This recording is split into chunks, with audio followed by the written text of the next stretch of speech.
mondial, symphonie inachevée et rêve envolé pour Mbappé. Les rêves de Kylian Mbappé en Coupe du Monde, son obsession, la compétition de ses rêves, se sont évanouis dans la nuit de Doha malgré le triplé éblouissant du génie français en finale, 3-3, 4-2 au tir au but, une symphonie inachevée face à l'Argentine du roi Lionel Messi. Le prodige de Bondy a réveillé et tenu à bout de bras une équipe de France longtemps asphyxiée par l'Albiceleste et ses supporters, mais il n'a pu que s'incliner à l'issue d'une séance de tir au but où il n'a pas flanché. La tristesse du numéro 10 tricolore n'a d'égal que son talent hors norme, son sang-froid de vieux briscard, malgré la jeunesse de ses 23 ans. Il a encore repoussé toutes les limites et ébloui le monde, même si le revers collectif le relègue dans l'ombre de l'histoire, pour une fois. Vous êtes pas content? Triplé. La formule impertinente de l'attaquant supersonique, dans un reportage sur Canal+ en 2018, a résonné très fort dans les oreilles de l'Albiceleste, sonné par ses fulgurances. Mais le soliste s'est heurté à Messi, et c'est furieux un chasse survolté en tribune, et c'est lui qui repart abasourdi. 2 buts en 97 secondes. Au ralenti pendant 80 minutes, le Français est sorti de sa boîte comme un beau diable pour redonner vie aux Français avec un triplé qui assoit sa jeune légende, sans pourtant autant lui offrir ce qu'il était venu chercher à Doha, une deuxième étoile mondiale, 2 jours avant son 24e anniversaire. Les Bleus étaient menés de 2 buts à la pause, mais il a réduit le score avec un premier pénalty, 2-1, 80e, obtenu par l'épatant remplaçant Randal Kolo Muani, venu comme lui de Bondy.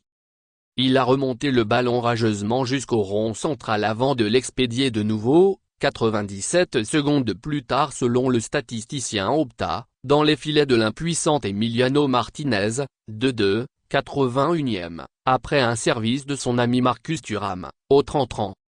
L'attaquant français Kylian Mbappé grimace à la fin de la séance de tir au but perdue par sa sélection en finale du mondial au Qatar, le 18 décembre 2022. Comme un grand, Mbappé a ensuite obtenu un nouveau pénalty sur un tir contré de la main par Gonzalo Montiel. Il l'a transformé à la 118e minute, offrant une séance de tir au but assez inespérée aux Français. En patron, il s'est avancé en premier et a marqué, comme pour effacer son échec en 8e de finale de l'Euro en 2021 contre la Suisse, un boulet qu'il a longtemps traîné.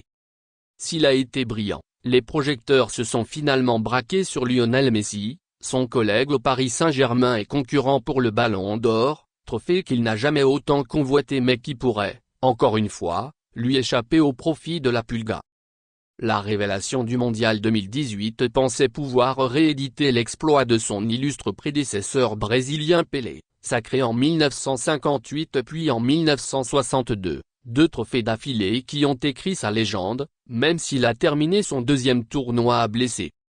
Être le premier partout. Il referme finalement sa seconde Coupe du Monde avec un sentiment de frustration et de gâchis. Ses 8 buts en 7 matchs, ses accélérations dévastatrices et son insatiable appétit n'auront pas suffi aux Bleus. Le sélectionneur polonais Czesław Michniewicz, battu par un doublé de Mbappé en 8e, 3-1, avait prédit qu'il prendrait la relève des monstres sacrés du football mondial comme Cristiano Ronaldo, Robert Lewandowski et Messi. Il faudra patienter encore un peu, ce qui n'est pas la qualité première de l'attaquant du Paris Saint-Germain. J'ai toujours voulu être le premier partout, en équipe de France comme en club, reconnaissait le numéro 10 tricolore en mars, à quelques mois de la Coupe du Monde. Les temps de passage du crack rappellent toutefois ceux de Pelé. Depuis l'Amérique du Sud, Oreille se retrouve en Kylian et lui adresse régulièrement des louanges. Mais le roi restera toujours le roi, répond Mbappé, humble face à la légende et ses 12 buts en Coupe du Monde. Le Français en compte désormais autant, une maigre consolation. Merci de bien vouloir activer la cloche et de cliquer sur j'aime.